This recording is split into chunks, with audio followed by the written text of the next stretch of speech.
a ministração desta manhã, ela vem de encontro com uma das igrejas que eu poderia dizer que era a menina dos olhos do apóstolo Paulo. E também, que é o sonho de todos os pastores. Abra a Bíblia de vocês na Epístola aos Filipenses, no capítulo 1.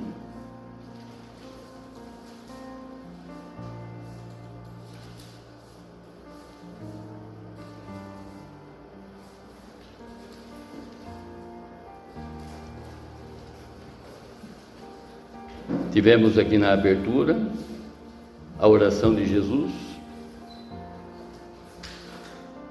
E como eu sempre falo, usem as Escrituras, usem a palavra de Deus. Estaremos aqui agora ministrando sobre uma outra oração, dessa vez do apóstolo Paulo. Dou graças ao meu Deus por tudo que recordo de vós, fazendo sempre com alegria súplicas por todo vós em minhas orações. Ele acrescenta: em todas as minhas orações, pela vossa cooperação no Evangelho desde o primeiro dia até agora.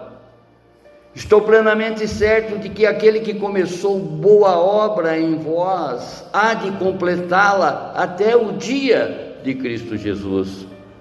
Aliás, é justo que eu assim pense de todos os senhores, porque vos trago no coração, seja nas minhas algemas, seja na defesa e na confirmação do Evangelho, pois todos sois participantes da graça comigo. Pois minha testemunha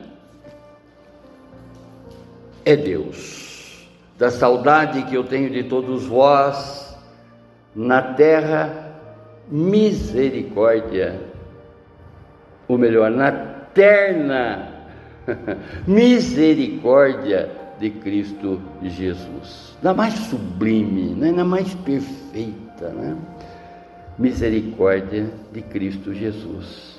E também faço esta oração, que o vosso amor aumente mais e mais em pleno conhecimento e toda percepção, para provardes as coisas excelentes e serdes sinceros e inculpáveis para o dia de Cristo, cheios do fruto de justiça, do que é mediante Jesus Cristo, para a glória e louvor de Deus. Amém? Abaixe a sua fronte, feche seus olhos, vamos falar com Deus. Vamos pedir que o seu Santo Espírito venha nos revelar, venha nos mostrar tudo que está diante dessa oração, diante dessa igreja que só recebeu elogios do apóstolo Paulo, e essa igreja que eu creio que é o anseio de todos os pastores, porque era uma igreja que cumpria com a palavra, ouvia e praticava a palavra, que é isso que nós esperamos, por parte de cada um, para a honra e glória do nosso Deus e Pai. Amém, amém, amém. O tema: fidelidade permanente. Repetindo: fidelidade permanente. Irmãos, vivemos em um tempo onde muitas coisas começam, mas poucas terminam. Projetos abandonados, promessas quebradas, sonhos interrompidos. O ser humano ele tem a facilidade de iniciar, mas a dificuldade de concluir. Porque é muito mais fácil desistir do que continuar. Mas assim, quando nós olhamos para Deus, nós encontramos uma realidade completamente diferente. Deus, Ele não trabalha com obras inacabadas. A obra que Deus começa, Ele termina. Olha para a tua vida, veja exatamente quanta transformação o Senhor está trazendo na tua caminhada, através do conhecimento que você adquiriu, está adquirindo, não é? Quantas coisas que você abandonou, quanta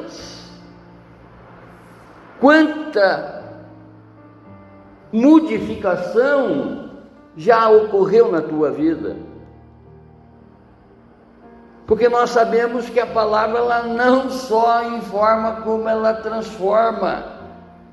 Quando nós estamos interagindo com a palavra de Deus, nós estamos diante do sobrenatural que não tem como medir. Falávamos aqui ontem e sempre repetimos, somos bíblicos. Tem pessoas que não gostam da Bíblia, que não é bíblico, mas nós somos.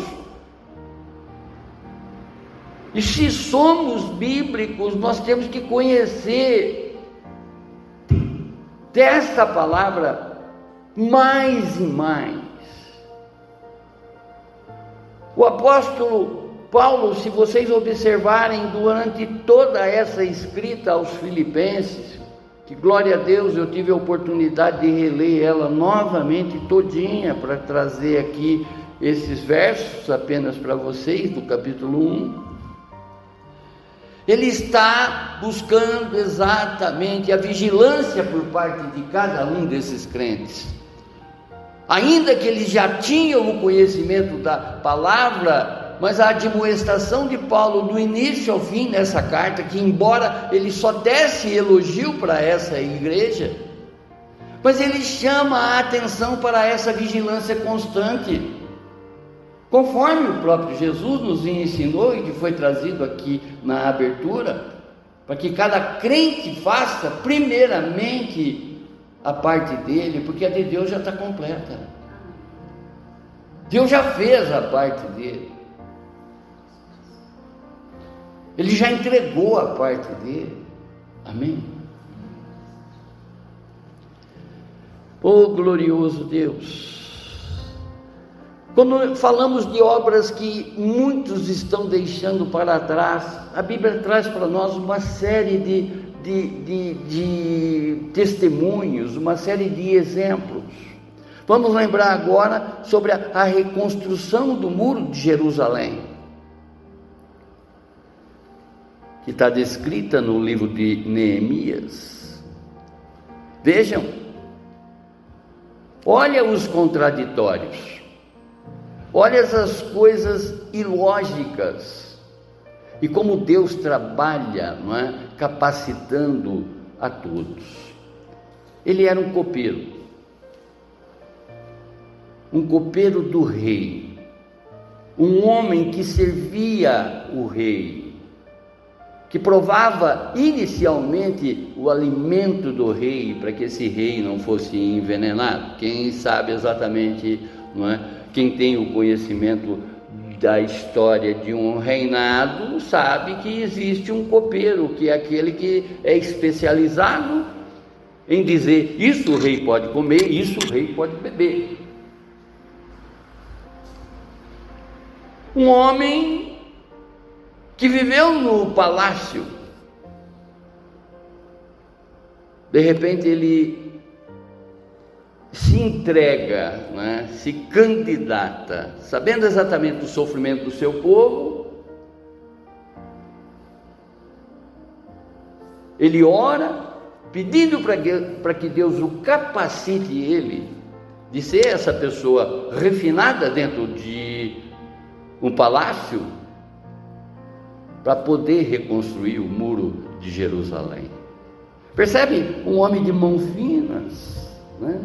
Só estava ali a serviço do rei, companheiro do rei, porque aonde o rei estava, ele também estava. Ele sente no coração que o povo precisava dele, o seu povo precisava dele. E ele se candidata e vai reconstruir os muros de Jerusalém. Um homem que manuseava taças, agora vai se utilizar de uma pá de pedreiro. Do fino, propriamente dito, ao rústico. Embora não tendo essa capacidade, mas ele tinha Deus, tinha em Deus a sua capacitação. Mesmo diante de todas essas oposições, ameaça e desânimo, Neemias declara: o Deus dos céus é que nos fará prosperar. Está descrito em Neemias, no capítulo 2, verso 20, a parte A do verso. A obra parecia impossível. Veja, um homem que manuseava taças, cristais, de repente se propõe a fazer um trabalho rústico. Vão vendo os paradigmas, vão vendo o contraditório, vão vendo todas as situações das quais essa pessoa se encontra, podíamos dizer, na sua zona de conforto, e vai pegar a pá para reconstruir as muralhas de Jerusalém, porque a cidade ela estava à mercê a qualquer instante do ataque dos inimigos. O povo poderia sofrer mais e mais daquilo que ele já vinha sofrendo. E ele lá no conforto do palácio, ele se preocupa, com seus irmãos. O Pai eterno. E quando ele diz, o Deus dos céus é o que nos fará prosperar, ele confia no seu Deus. O seu Deus é o seu Deus. O Senhor é o Senhor dele. Amém? Porque quando Deus ele inicia algo, ele sustenta até o fim. E isso tem sido com as nossas vidas, irmãos. Portanto, cada vez mais a gente tem que se predispor a fazer muito mais para esse Deus. Olha quanta coisa Ele já mudou na nossa vida. Somos eternos devedores desse Deus. Portanto, qualquer ação que fazemos, qualquer movimentação que fazemos para esse Deus, não é nem 1% daquilo que nós já devemos para Ele. Amém?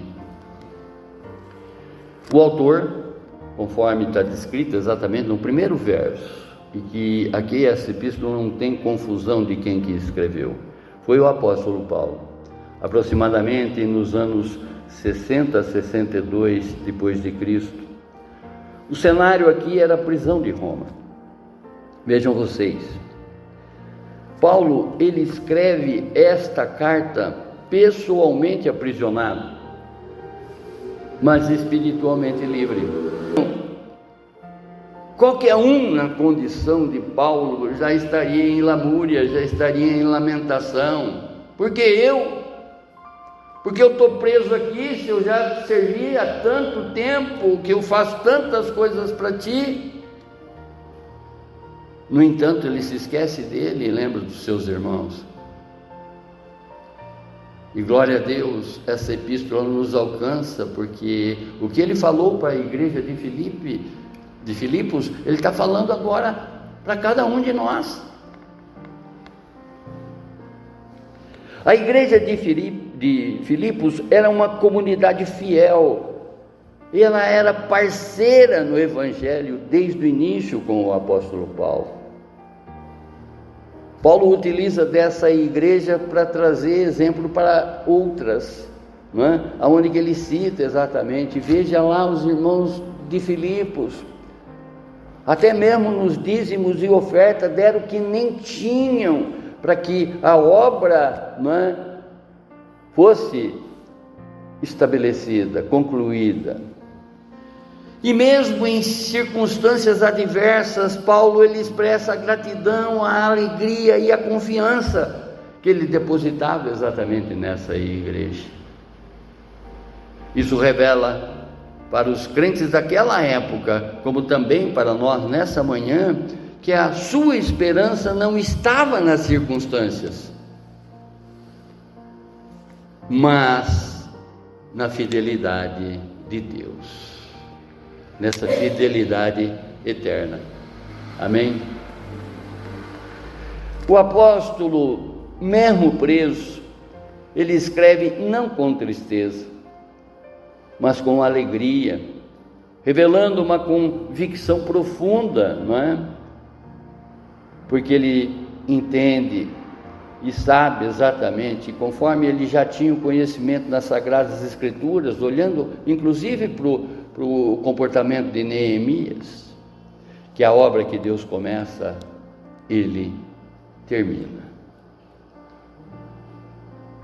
Ó Pai eterno, a obra da salvação e santificação iniciada por Deus jamais permanecerá incompleta, pois Ele conduz seus filhos até a maduridade espiritual para sua própria glória.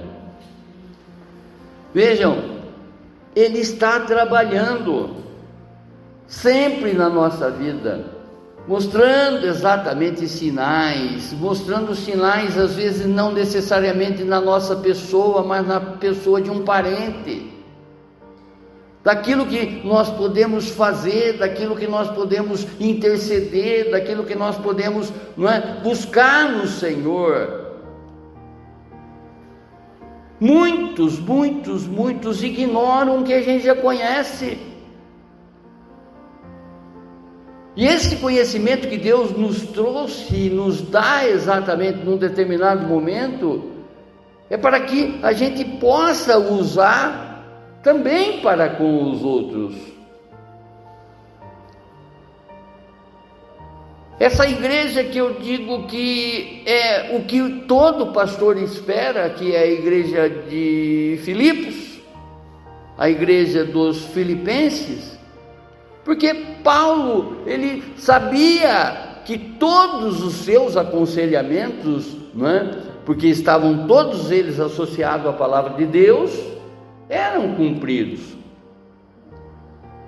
E se você analisar do capítulo 1 ao capítulo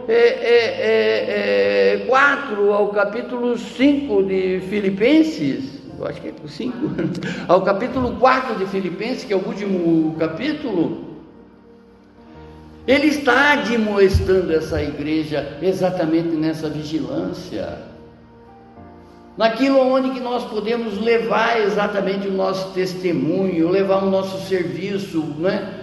Porque Deus, Ele continua operando na nossa vida. E ao meditarmos nesses versos, nós encontramos aqui orações que revelam importantes verdades espirituais sobre o agir de Deus na vida de seus filhos. Amém, irmãos?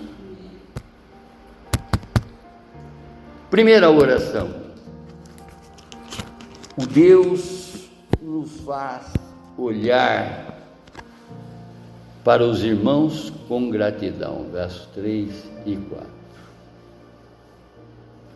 Vejam que essa igreja era uma igreja parceira. Era uma igreja onde que ele não tinha essa preocupação com contendas, com disputas, com vanglórias. As pessoas já tinham assimilado o Evangelho e tinham, de certa maneira, neutralizado o seu próprio eu, o seu próprio ego, porque viviam muito mais, não é, na consideração do próximo do que a elas próprias, olhando exatamente a necessidade dos próximos. A palavra diz: dou graça ao meu Deus por tudo que recordo de vós. Ele está lá na prisão, mas ele já tinha esse testemunho vivo dessa igreja. Ele só está escrevendo essa epístola para ratificar aquilo que ele já sabia que essa igreja fazia, que era cumprir exatamente o Evangelho, porque ela era parceira dele, foi parceira dele desde a fundação até aquele momento no Evangelho. Ainda que ele estava preso, ele recebia notícia dessa igreja que continuava ali na fé, né, com um amor altruísta e não egoísta, fazendo muito mais para o outro do que propriamente dito para eles próprios. A comunhão cristã verdadeira, ela deixa marcas profundas na alma, irmãos, produzindo uma memória santificada. Paulo, ele via nos Filipenses um testemunho vivo do agir de Deus, e isso alimentava a sua gratidão. Vejam que ele estava preso, ele não estava olhando para a sua vida, ele estava olhando exatamente para a sequência dessa igreja que continuasse exatamente daquela maneira, não é? No cumprimento do verdadeiro Evangelho de Cristo, de uns para com os outros. O relacionamento entre Paulo e os filipenses era marcado por um amor, parceria espiritual e compromisso mútuo no Evangelho. Por isso que eu digo que, creio eu, esse é o sonho de todos os pastores, de ter exatamente a igreja que ele lidera, podemos dizer assim, não é? Como um exemplo, como um testemunho da igreja de Filipos. Quando Deus trabalha numa igreja, os relacionamentos deixam de ser superficiais e passam a refletir o amor, oração e gratidão. Ao ver o crescimento espiritual em alguém, nós devemos aprender a glorificar mesmo em primeiro lugar e de fato a Deus, e depois reconhecer as pessoas. Glória a Deus pela tua vida, glória a Deus por toda a mudança que ela trouxe na tua vida. Eu te conheci ontem, estou te conhecendo hoje. Eu sei que Deus está operando, mas ainda Ele não completou a obra que Ele iniciou, porque Ele quer te deixar cada vez melhor para você, Ele quer te deixar cada vez melhor para os outros, de você, como também o melhor de ti para Ele. Amém. Toda a transformação verdadeira na vida das pessoas deve levar a nossa alma a glorificar a Deus. Olha, lembra daquela pessoa? Veja como que ela era, veja como que ela caminha hoje. Glórias a Ti, Senhor, glórias a Ti. Somente o Senhor é capaz. Sobre aquilo que eu sempre falo para vocês, não é? Quem tem o poder de convencer alguém é o Espírito Santo. Quem tem poder de aconselhar alguém é o Espírito Santo. Pastores, eles têm a incumbência de recordar exatamente, não é, a palavra de Deus para as pessoas, conforme Paulo está fazendo da prisão para a igreja de Filipos, aos filipenses. Verso 4: fazendo sempre com alegria súplicas por todos vós, em todas as minhas orações. Paulo, ele apresenta uma oração marcada por alegria e perseverança. E isso demonstra que o Evangelho produz relacionamentos saudáveis e afetos espirituais genuínos, ou seja, simples. Não basta eu declarar que eu quero bem para você, basta eu interceder, não é, sobre a tua vida, eu suplicar pela tua vida, eu glorificar a Deus pela tua vida, porque tudo veio dele e tudo volta para ele. Ele te quer melhor para você mesmo, melhor de você para com os outros e melhor de você para com ele. Amém? Paulo, ele orava por todos. Ele não tinha ali uma pessoa ou outra da qual, não é, ele não orava. Ele orava por todos. Isso revela um coração semelhante ao de Cristo, que amava o seu povo sem parcialidade. Tanto que Jesus nos ensina a orar até para os nossos inimigos, coisas que humanamente falando é difícil, mas quando nós estamos privilegiando o Senhor da nossa vida, quando estamos adorando o verdadeiro Senhor da nossa vida, essas coisas ficam fáceis. Amém, irmãos? Quanto mais entendemos a nossa dependência de Deus, mais intercedemos pelos irmãos ao invés de apenas aconselhá-los. Uma das maiores demonstrações de amor cristão é lembrar de alguém diante de Deus quando ninguém está vendo. Às vezes, eu posso dizer isso até para vocês como uma rotina, né? Eu acordo de madrugada.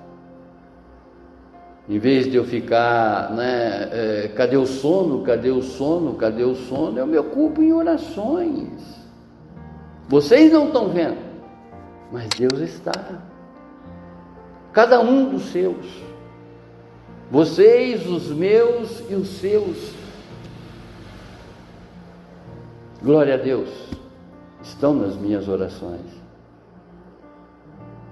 Paulo está lá na prisão, ele está mostrando exatamente que ele não se esquece de ninguém. De quem você tem se lembrado nas suas orações? Orado exatamente só pelo teu bem-estar? Ou também pelo bem-estar de cada um dos seus irmãos? Dando nome. Glória a Deus, né? Eu sempre digo, né, pelo fato da nossa igreja ser pequena, a gente tem condições de até decorar o nome de cada um, né? Sem essa tratativa apenas de irmão. É Fátima, é Ju, é Léo, é Bia, é Amarildo, é Roseli, é Claudete, é Gabi, é Reinaldo, é Alice, todos, indistintamente. É Sofia, é Luísa, é Nathalie, é Kathleen, é Júlio, que é a nossa igreja. É o Juscelino, é o Juliano. Percebe, irmãos, que ele não se esquecia de ninguém. E isso faz exatamente com que a gente se lembre do João Henrique, da Kathleen, da Cecília. Olha como que maravilha. Quem estender um pouquinho da sua oração, lembra de cada um do seu irmão e ore, interceda para cada um deles. Eu tenho certeza que se a tua oração tiver sido de 3 minutos, ela vai se expandir.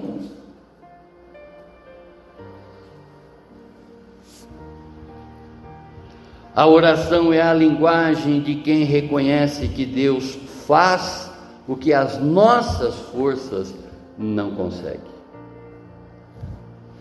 Segunda oração, Deus nos chama a caminhar e servir juntos no Evangelho. Verso 5.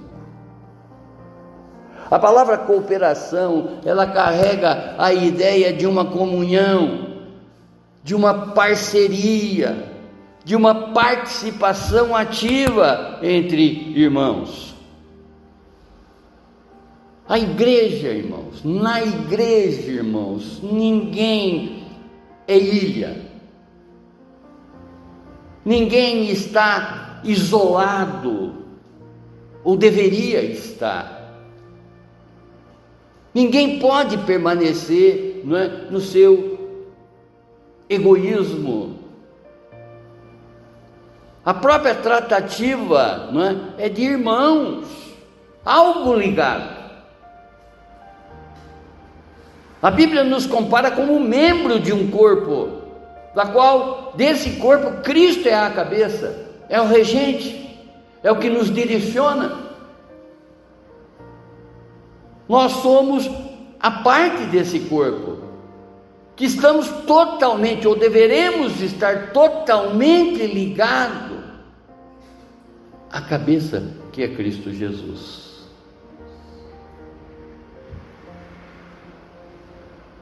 Os filipenses não eram apenas ouvintes da mensagem, eles eram participantes da missão. Paulo, ele tinha alegria porque a igreja de Filipos participava ativamente da obra de Deus. Eles não eram espectadores do Evangelho, mas cooperadores. Havia envolvimento real na missão. E esse envolvimento por excelência, fazer as coisas para Deus com excelência, fazer as coisas para Deus com dedicação. Deus sabe exatamente quando a gente se esmera, quando a gente busca exatamente fazer algo melhor para Ele, o melhor de nós para Ele, como também Ele sabe quando a gente faz as coisas relaxadas para Ele. De qualquer maneira. Eu não tenho tempo. A vida cristã não é assistir o evangelho da plateia, é entrar no campo, é participar da obra e permanecer até o fim. Por isso que a palavra diz: aquele que coloca a mão no arado, usando exatamente da figura de linguagem na época de Jesus, que para arar uma terra não era puxado por trator, e sim era um animal, um boi, um cavalo que puxava um instrumento que cortava a terra e que era dirigido, puxado pelo cavalo, mas dirigido pelo homem. E que se esse homem olhasse do lado, olhasse para trás, ele perderia o equilíbrio e cairia. Por isso que Jesus diz: aquele que coloca a mão no arado, não olhe para trás, faça a obra. Esse é o maior privilégio que alguém pode ter nessa vida, é fazer a obra para Cristo Jesus, e não ficar na plateia somente assistindo. O que eu posso fazer para a igreja obreira? Obreiro, o que eu posso fazer? Se candidate, conforme Neemias, um homem que mexia com cristais, mexia com o que era mais requintado, não é? Porque percebe o que seria mesa de um rei, o que seria a refeição de um rei, a bebida de um rei, o que é, né? Não o que seria. E ele larga isso tudo para um serviço rústico, para um serviço bruto, que é ser pedreiro e erguer os muros de Jerusalém. Ele não tinha essa capacidade, mas Deus capacitou.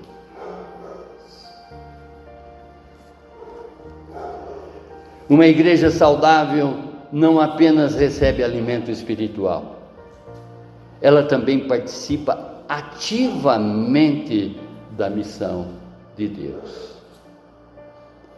O cristão maduro não vive de empolgação momentânea. Ele permanece firme no compromisso com Cristo e a sua obra. Quem foi alcançado pelo Evangelho não permanece parado. Já repetimos isso aqui por diversas vezes. Ele aprende a caminhar junto na missão. Junto. Comunhão. É o mesmo que poderíamos estar dizendo aglutinação, né? Companheirismo, parceria de pessoas com o mesmo objetivo. Terceira oração: Deus nunca abandona a obra que Ele começou. Verso 6.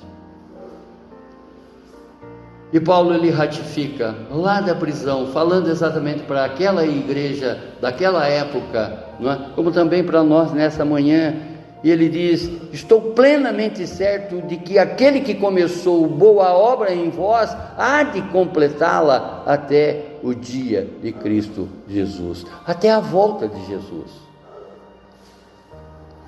Paulo, ele expressa aqui uma convicção firme e inabalável na fidelidade de Deus, nessa fidelidade eterna, da qual, pela graça encontrada em Cristo Jesus, nós também já fomos alcançados. Essa certeza, ela não está baseada em forma humana, na estabilidade emocional dos filipenses, ou em circunstâncias externas, mas sim no caráter de Deus, esse Deus de amor, esse Deus de misericórdia. A única palavra diz que o seu amor é eterno, a sua misericórdia dura para sempre. A boa obra, ela envolve todo o agir da graça de Deus, da conversão ao crescimento espiritual, à santificação e à perseverança. Por isso, mais uma vez, quem é o Senhor da tua vida? É o teu eu? É o teu ego? É o teu hedonismo? É o teu egoísmo? Ou é Jesus? Aqui nós encontramos um dos versos mais encorajadores da vida cristã. O Senhor, Ele não salva alguém para depois deixá-lo sozinho no caminho. Vejam isso. Mesmo quando não enxergamos progresso, mas Deus continua trabalhando silenciosamente em nosso interior. Eu duvido que um crente que está aí caminhando verdadeiramente na palavra, buscando cada vez mais se aproximar daquilo que é o Evangelho de Jesus, daquilo que foi as boas novas que Ele trouxe, não se considera uma pessoa diferenciada, não se considera uma pessoa que é muito diferente do que ela era ontem. Quando você olhar para a sua caminhada espiritual e perceber imperfeições que ainda te alcançam, lembre-se, Deus ainda está trabalhando em você. Ninguém aqui é perfeito, irmãos. Deus não quer a nossa total perfeição, momentânea, instantânea, mas Ele quer a nossa obediência, quer a nossa vigilância, porque quando nós somos vigilantes de nós mesmos, nós não vamos mais vacilar. As nossas orações sairão do chão e subirão até o céu. As nossas orações estarão alinhadas com a vontade de Deus. Há momentos em que olhamos para as nossas fraquezas e pensamos que não iremos conseguir. Por que fulano é desse jeito e eu não sou? Por que pessoa fala, não é? Totalmente diferente daquilo que eu penso? Deus, Ele está trabalhando em todas as nossas imperfeições, mas é necessário que eu vigie, que eu busque exatamente ter essa compreensão de fazer sempre a minha parte, porque a parte de Deus já está completa. Ele está trabalhando, mas trabalhando para você mudar, porque Ele não muda, Ele é o mesmo. Ele já deu prova disso. Ele não precisa mudar porque Ele é perfeito. Ele está trabalhando na tua vigilância, Ele está trabalhando na tua imperfeição, Ele está trabalhando na tua obediência.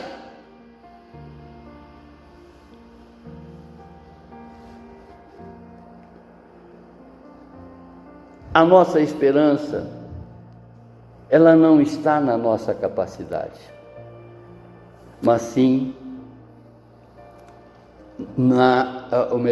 no que Deus continua operando em cada um de nós. Ele iniciou essa obra. Você não está completo, mas Ele continua, né?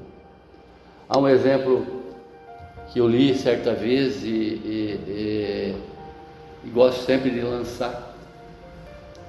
Ainda que num castelo,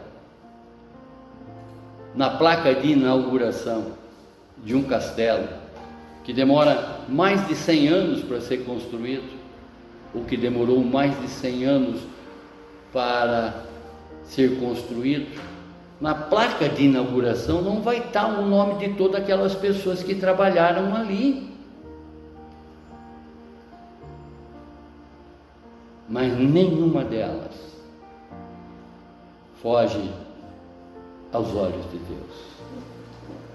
Deus se recorda de todas. Deus sabe exatamente, né, do empenho, da entrega, da obediência, da vigilância que cada um tem. Ele é onisciente.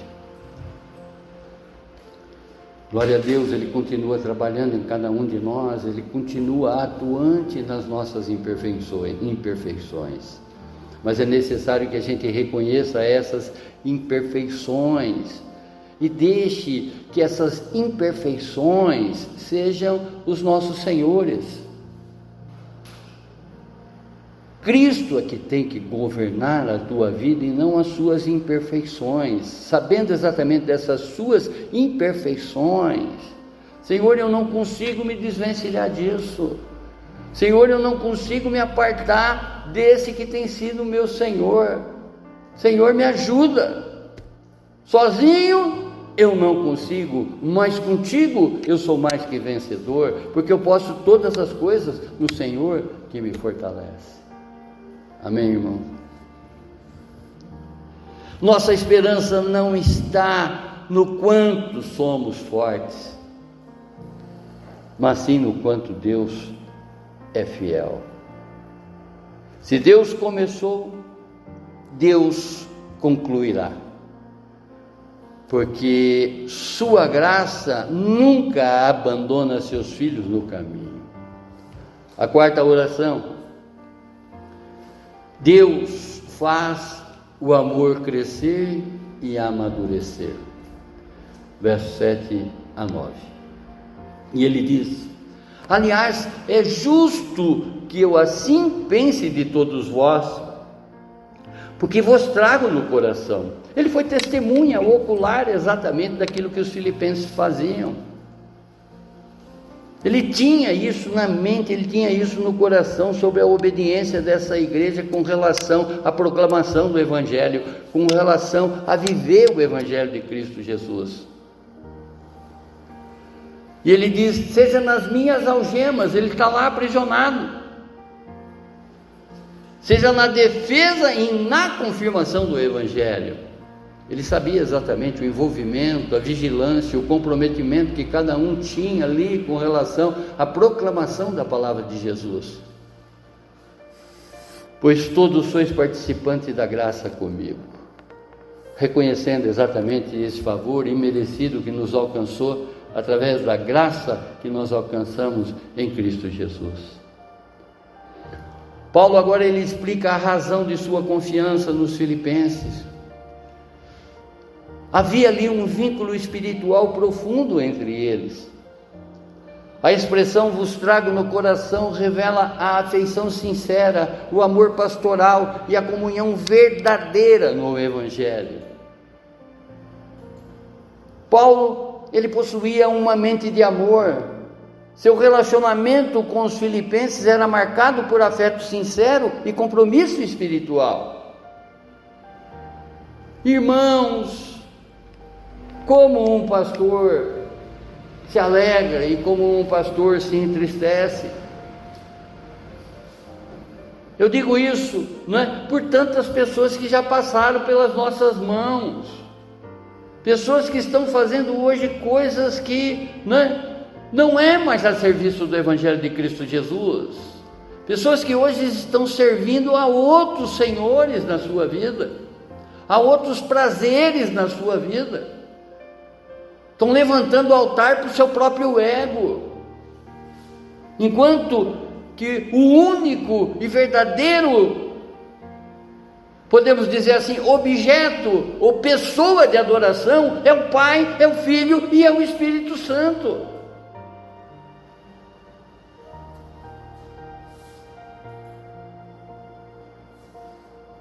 A comunhão do Evangelho nos ensina a caminhar juntos, compartilhando lágrimas, batalhas e esperança.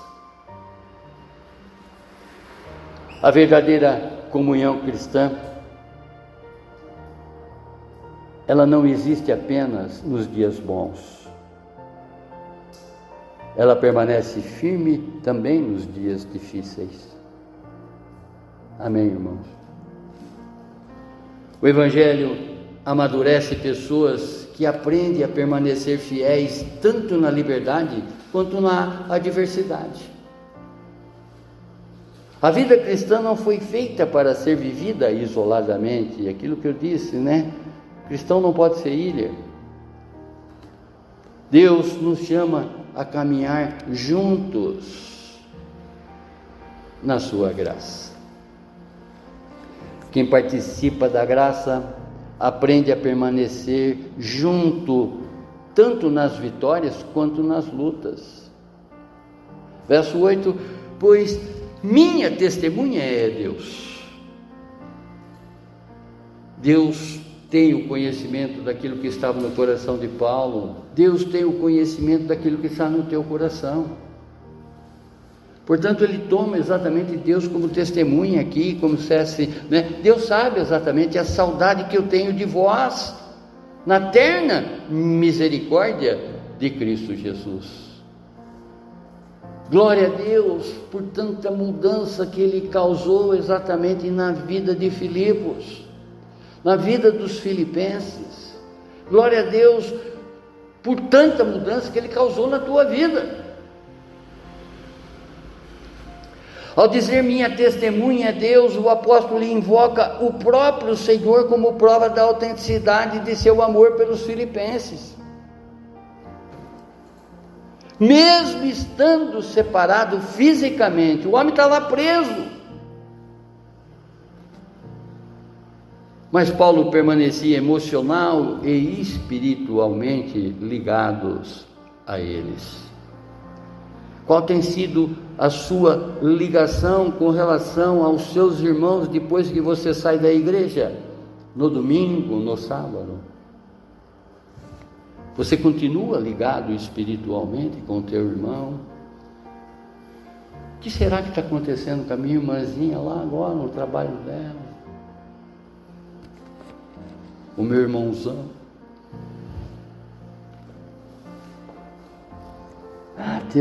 Deus de poder, Deus de misericórdia.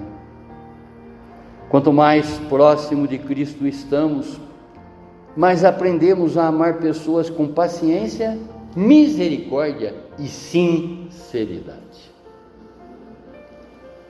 Uma igreja saudável, ela é construída quando os seus membros aprendem a amar uns aos outros com sinceridade e compaixão. Quanto mais Cristo transforma o coração, menos egoísta, menos egoísmo existe nos relacionamentos e na compaixão manifesta. O Evangelho nos ensina que amar pessoas é mais do que convivência, é carregar irmãos no coração diante de Deus. Cumpri a minha parte, fui na igreja. Meu irmãozinho está passando por isso, o que eu tenho com isso?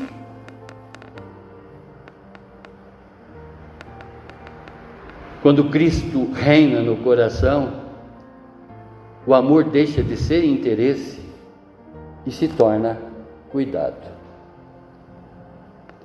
O amor que nasce em Cristo transforma distância em saudade e comunhão em cuidado. Glórias a Ti, Senhor. Glórias a Ti. Verso 9: e também faço esta oração, que o vosso amor aumente mais e mais, em pleno conhecimento de toda a percepção. Conhecimento, discernimento, percepção. O apóstolo, ele não era apenas, as orações do apóstolo não eram apenas por bênçãos materiais ou livramentos, mas sim por crescimento espiritual. Pai, cresça essa pessoa. Pai, faça exatamente com que essa pessoa cresça espiritualmente, para que ela enxergue o que ainda não está vendo, que ela deixe alguns senhores que estão militando na vida dela e troque o senhorio dessas coisas para o senhorio de Cristo Jesus. Que ela viva mais o Evangelho de Cristo, que ela tenha exatamente um discernimento, espiritual sobre as circunstâncias das quais estão rodeando a vida dela. Que ela tenha mais confiança, que ela tenha mais fé. Eu sei que ela confia, Senhor, mas aumente a fé dela.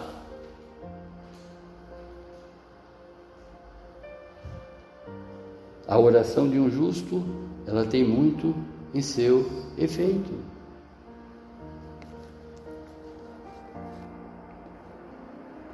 Oh Deus amado, o desejo de Paulo é que o amor dos irmãos continue crescendo constantemente.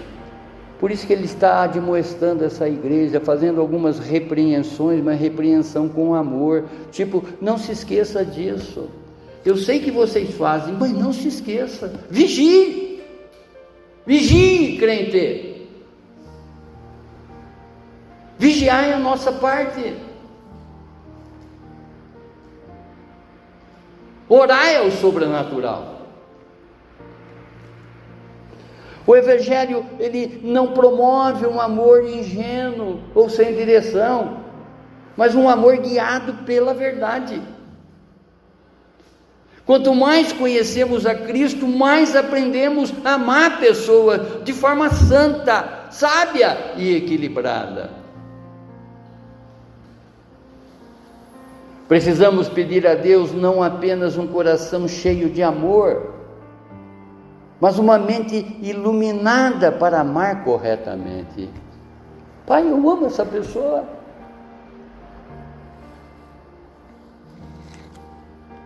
Não basta amar, é preciso aprender a amar biblicamente falando, conforme a palavra de Deus, conforme o Evangelho de Cristo Jesus, com maturidade, discernimento e equilíbrio espiritual.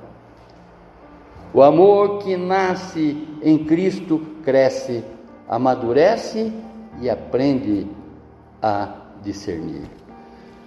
E a quinta oração, encontrada aqui nesses versos: Deus nos conduz a uma vida madura e frutífera. Versos 10 e 11.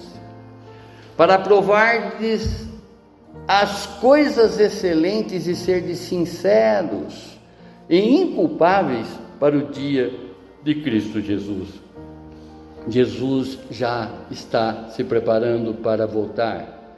Esse dia já está, estabelecido, já é certo. Portanto, vigiai e orai, buscar cada vez mais, melhorar para você mesmo, melhorar para o teu semelhante, melhorar para Deus. Você sabe exatamente, mais uma vez falando aquilo que nós iniciamos a falar aqui ontem, que estávamos falando e batemos nessa tecla de uma forma insistente: quem tem sido o seu Senhor? É Jesus ou qualquer outra coisa? Ou você mesmo? Ou seu Senhor é você mesma? Paulo mostra agora o propósito do crescimento em amor, conhecimento e discernimento mencionado no verso anterior. Capacitar os crentes a fazer escolhas espirituais maduras. Aprovar as coisas excelentes, ou seja, significa discernir aquilo que é melhor e mais elevado e mais agradável a Deus. Maturidade espiritual não é apenas fugir do errado, mas aprender a escolher a melhor maneira para glorificar a Deus. Deus nos chama a viver uma fé limpa, coerente e alinhada com valores eternos. Uma vida guiada pelo Espírito aprende a fazer escolhas que produzem eternidade. Quem vive preparado para encontrar Cristo aprende a escolher melhor, sempre, enquanto está caminhando nessa vida. Quem vive olhando para o dia de Cristo, para o dia do seu retorno, o dia da segunda vinda dele, que ele virá exatamente para encontrar, para resgatar a sua igreja, aprende a viver corretamente no presente. Não sabemos a hora que ele vai voltar. Pode ser essa tarde, pode ser essa noite, que ele não nos pegue de uma forma desavisada, de uma forma da qual não participaremos com ele na Nova Jerusalém.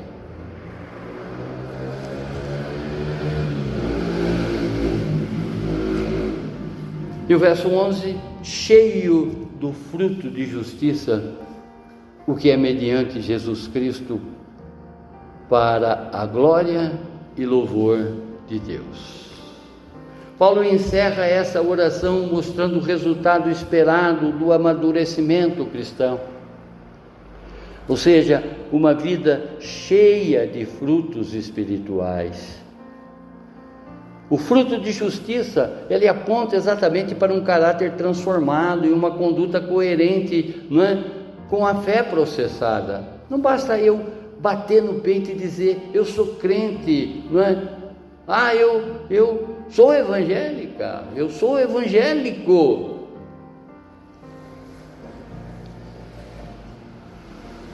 O fruto de justiça descreve o caráter piedoso, ações corretas e uma vida coerente com o Evangelho de Jesus Cristo, ou seja, as boas novas que Ele já nos trouxe. Assim como um ramo depende da videira, João no capítulo 15, o cristão depende de Cristo para viver uma vida frutífera. esse ramo que está ligado na videira, ele está brotando com o objetivo de frutificar ou está seco? Esse ramo é você, esse ramo sou eu. Veja exatamente o que você está frutificando aí fora. Quem tem sido a igreja que Jesus espera de você, não é, lá fora? Você tem sido, não é, esse missionário que Deus espera de você lá fora? A maturidade espiritual não se mede apenas pelo quanto sabemos, mas pelo fruto que produzimos na nossa vida diária. O verdadeiro cristão não vive para chamar a atenção para si, mas para glorificar a Deus com a sua vida. Irmãos, ao meditarmos em Filipenses, do capítulo 1, dos versos 3 a 11, nós aprendemos que a vida cristã é um processo, no qual Deus nos faz crescer em amor, discernimento, santidade e frutos espirituais. Paulo nos mostra que Deus, que começou a boa obra, não abandona os seus filhos, mas continua sustentando a fé e moldando o caráter até o dia de Cristo Jesus. O verdadeiro cristão não demonstra a graça de Deus por meio da comunhão. O verdadeiro cristão demonstra a graça de Deus por meio da comunhão, da perseverança, amor maduro e uma vida que produz frutos de justiça. Portanto, mesmo sem entender todo o processo, podemos confiar que Deus nunca para no meio, porque aquele que começou a obra também cumprirá. Abaixe a sua fronte, feche seus olhos. Se Deus começou uma obra em sua vida, não desista no meio do caminho. Ele ainda está trabalhando em você. Talvez hoje você veja fraqueza, mas Deus vê um processo sendo moldado por sua graça. Não permita que o cansaço roube a sua esperança. O Senhor ainda está formando frutos espirituais em sua vida. Entregue novamente o seu coração a Cristo. Confie, porque Deus nunca abandona o que Ele começou. O Deus que começou a obra na sua vida jamais deixará inacabada, porque a fidelidade de Deus é permanente. Muito obrigado, Pai. Muito obrigado, Senhor, por termos tido a oportunidade de aprender nesta manhã tudo que está descrito exatamente nessa epístola aos Filipenses, onde Paulo expressa a sua gratidão, expressa o seu amor, expressa a sua alegria para essa igreja. Sabemos, Pai, que esse modelo é o modelo que todos nós, na condição de pastores, esperamos, para que cada vez mais nos transformemos numa igreja comprometida, numa igreja compromissada exatamente com a sua verdade, na proclamação do Evangelho e no amor fraterno, no amor entre irmãos, para a honra e glória do Senhor mesmo. Amém, amém, amém. Glórias a Ti, Senhor, glórias a Ti, Senhor, glórias a Ti, Senhor.